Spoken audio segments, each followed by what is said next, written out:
किसी को पढ़ाने के उद्देश्य से उस कॉन्सेप्ट को समझेंगे तो उनको सरल तरीके से समझने का प्रयास करेंगे आप। इसलिए फैक्ट को और कॉन्सेप्ट को उसी तरीके से डिवाइड करना है।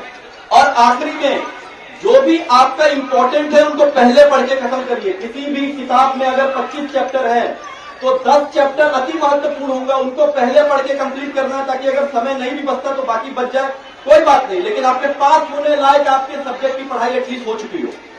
दूसरा, एग्जाम के पहले टाइमली सोना है। कई बच्चे लगातार पढ़ते हुए नींद आ रही है, झपकी आ रही है, लेकिन 2 घंटा 3 घंटा झपकी के साथ ही पढ़ाई करते रहेंगे। वो आपके दिमाग में नहीं घुस रही है वो बातें, ना आपके एग्जाम में वो आपके साथ देगी। टाइमली अपना सोइए, सुबह उठिए और 2 घंटा एग्जाम के पहले रिवीजन करिए उसका, वो ज्यादा कारगर होगा आपका परीक्षा के समय। जब आप परीक्षा में बैठ रहे हैं, ये मैं खासकर उन बच्चों के लिए बोल रहा हूं जो आखिरी में पढ़ाई किए हैं, जो पूरे साल नहीं पढ़ाई किए, तो जब आपके सामने क्वेश्चन पेपर आता है तो पहले क्वेश्चन से जब आप शुरू कर रहे हैं तो पहले में जाइए, पूरे क्वेश्चन पेपर को पढ़ने की जरूरत नहीं है। क्योंकि ये जो पूरा पेपर है या ये जो एग्जामिनेशन की प्रक्रिया है, ये आपके कॉन्फिडेंस की भी टेस्टिंग है। आप कितना पढ़ के आए हैं वो एक विषय है, लेकिन पढ़ी हुई चीज को आप आंसर शीट पे कितना लिख ले जाते हैं वो दूसरा विषय है। इसलिए एक एक क्वेश्चन के साथ ही चलना है। पहला क्वेश्चन आपने पढ़ा, उसमें 3 या 4 कीवर्ड होंगे। मन में सोचिए कि ये कीवर्ड के बारे में मुझे क्या पता है, एक आंसर अपने आंसर शीट पे लिखना शुरू करिए। आप दूसरे क्वेश्चन पे आते हैं, मान लीजिए वो 3-4 कीवर्ड आप सोचते हैं और आपको वो आंसर में कोई कीवर्ड से कुछ समझ में नहीं आ रहा कि मैं इसमें क्या लिखूं, तो उस क्वेश्चन को छोड़ दीजिए, गोला बना के उसको आखिर में देखेंगे। फिर तीसरे पे आए कि अब मैं क्या करूं। इसमें क्वेश्चन बाय क्वेश्चन लेके चलना है, जो आता है उसको लिखना है, जो नहीं आता है उसको आखिरी के लिए छोड़ना है। लेकिन आखिरी में जब आप पूरा क्वेश्चन कंप्लीट करते हैं, जो आता है उसको लिख लिए, तो जो बचा हुआ जिन पे घेरा बनाए थे उनके बारे में भी फिर सोचिए कि कुछ ना कुछ तो मुझे आता होगा। कोई भी क्वेश्चन को खाली छोड़ के नहीं आना है, कुछ ना कुछ अवश्य लिख के आना है, ब्लैंक कोई भी चीज को छोड़ना नहीं है। ये क्वेश्चन जब आप एग्जाम दे रहे हैं उस समय की बात है, अगल बगल नहीं देखना है, सिर्फ अपने पेपर पे और अपनी चीजों पे विश्वास रखना है। और जब आप पेपर शुरू करने जा रहे हैं तो 30 सेकंड के लिए आंख मूंदिए और उस इंसान का चेहरा अपने आंखों के सामने दिखिए जिसका आप अपने जीवन में इज्जत करते हैं, रिस्पेक्ट करते हैं, जिनके लिए आप कुछ करना चाहते हैं जीवन में, उस इंसान का चेहरा अपनी आंखों के सामने देखिए। और जब आप उसको देखते हैं, सामने से ये आवाज आएगी, बेटा तुम ये कर सकते हो। और जब ये वो मनोबल, वो चेहरा और वो आवाज आपको देगी, आप ये मानिए कि वो इच्छा शक्ति से आप उस पेपर को कर ले जाएंगे 1 by 1। और अगर ऐसा कोई भी मान लीजिए आपके जीवन में आपको लगता है कि नहीं है जो मेरा मनोबल बढ़ाने के लिए मेरे आंखों बंद करने पे बोलेगा, तो आप ये मान लीजिए कि आपके जिला पदाधिकारी के नाते मुझे यहाँ मेरे बैठे हुए सहरसा के हर बच्चे पे विश्वास है। अगर किसी और का चेहरा नहीं भी आए तो आप मेरा चेहरा अपने दिमाग में ले आइएगा, और मेरी चेहरा जब भी लाएंगे वो आवाज एक ही आ रही होगी कि बेटा या बेटी मुझे आप पे विश्वास है, पूरे सहरसा को आप पे विश्वास है।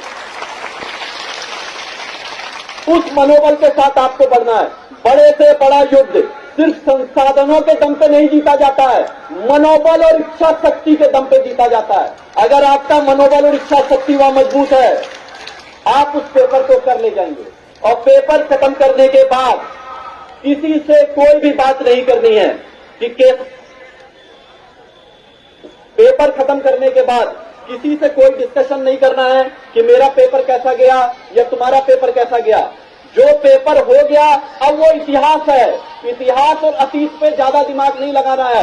अब अगले पेपर के बारे में सोचना है, क्योंकि मान लीजिए कि आपने वो पेपर सही भी किया है, आपका मित्र बोलता है कि मेरा सही है, हो सकता है कि फिर आपका कॉन्फिडेंस डगमगा जाएगा कि हो सकता है कि मैंने सही हुई चीज गलत करके आ गया वहां पे। इसलिए एग्जामिनेशन के दौरान किसी से कोई भी पेपर का डिस्कशन नहीं करना है। एग्जाम जब खत्म हो जाएगा, आपने जो परीक्षा दी है, आपका मार्क्स जब आपको आंखों के सामने आ जाएगा, अपने आप प्रमाणित हो जाएगा कि आपने पेपर में क्या करके आए थे। इसलिए किसी से कोई भी पेपर का डिस्कशन पेपर खत्म होने के बाद नहीं करना है। इसमें अब एक महत्वपूर्ण चीज यह है कि किसी भी तरीके के चीटिंग के प्रलोभन में कोई भी नहीं आएगा। 10वीं और 12वीं की परीक्षा इस समय बहुत ही कड़ी सुरक्षा में ली जा रही है। मेरी पूरा प्रशासन बहुत मजबूती के साथ लगा हुआ है और हमारी तैयारी इतनी मजबूत है कि अगर कोई भी चीटिंग करने वाला छात्र या छात्रा होगी तो हम उसको अरेस्ट करने में अपनी जो है पूरी जो है मेरी टीम उसमें मजबूती के साथ लगी है। इसलिए मन में ये सोचिए कि हमको किसी भी हालत में चीटिंग नहीं करनी है। अरे ज्यादा से ज्यादा क्या होगा, मान लीजिए एक पेपर आपका खराब हो गया, वर्स्ट से वर्स्ट के सिनेरियो में आप उस पेपर में फेल हो जाएंगे। एक पेपर में फेल हुए, बाकी पेपर है, बाकी पेपर में अच्छा करेंगे। उससे भी ज्यादा वर्स्ट क्या हो सकता है कि मान लीजिए आप उस साल में बुरे से बुरी स्थिति में अगर उस साल भी फेल हो गए तो एक साल बर्बाद होगा। वो भी बर्बाद नहीं है क्योंकि आप उससे कुछ ना कुछ सीखेंगे और सीख के अगली बार और अच्छा नंबर लाएंगे। लेकिन अगर आप चीटिंग करते हुए पकड़े गए और आपके ऊपर एफआईआर एक बार दर्ज हो गई तो वो एक साल आप छोड़ दीजिए, वो पूरे जीवन भर ये चालान आपके ऊपर लगा रहेगा।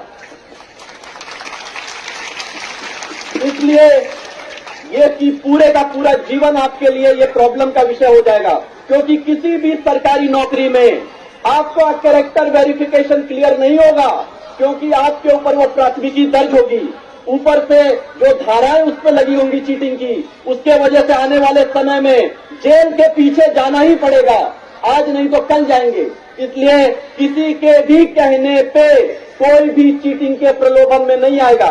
जो आता है जैसा आता है अच्छे से हमको लिख के आना है बस, और किसी भी तरीके से कमजोर नहीं होता है। मान लीजिए आज आप 10वीं 12वीं दे रहे हैं, आपको लग रहा है बड़ी चुनौतीपूर्ण समय है ये, आप ये मान के रखिए, अपने माता पिता से पूछिए, अपने बड़े लोगों से पूछिए, ये तो मात्र एक स्टार्टिंग परीक्षा है। इससे ज्यादा बड़ी परीक्षा जीवन की परीक्षा होती है, जो आपको जीवन काल में हर दिन देना पड़ेगा।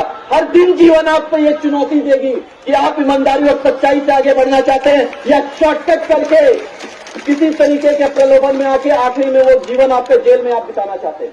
इसलिए किसी भी तरीके के प्रलोभन में आपको नहीं आना है। और ये मैं हर बार बोलता हूं कि शिक्षा इकलौता ऐसा चीज है जिसके लिए हर अभिभावक को, हर यहाँ के जितने भी प्रबुद्ध लोग हैं, जो भी बुद्धिजीवी वर्ग है, उन सभी को हमें पूरे सहरसा में प्रयास करना चाहिए कि शिक्षा के क्षेत्र में लगातार हमको कुछ ना कुछ उन्नति करना है, क्योंकि शिक्षा ही मात्र ऐसी चीज है जो एक पूरे के पूरी पीढ़ी की तकदीर बदल सकती है।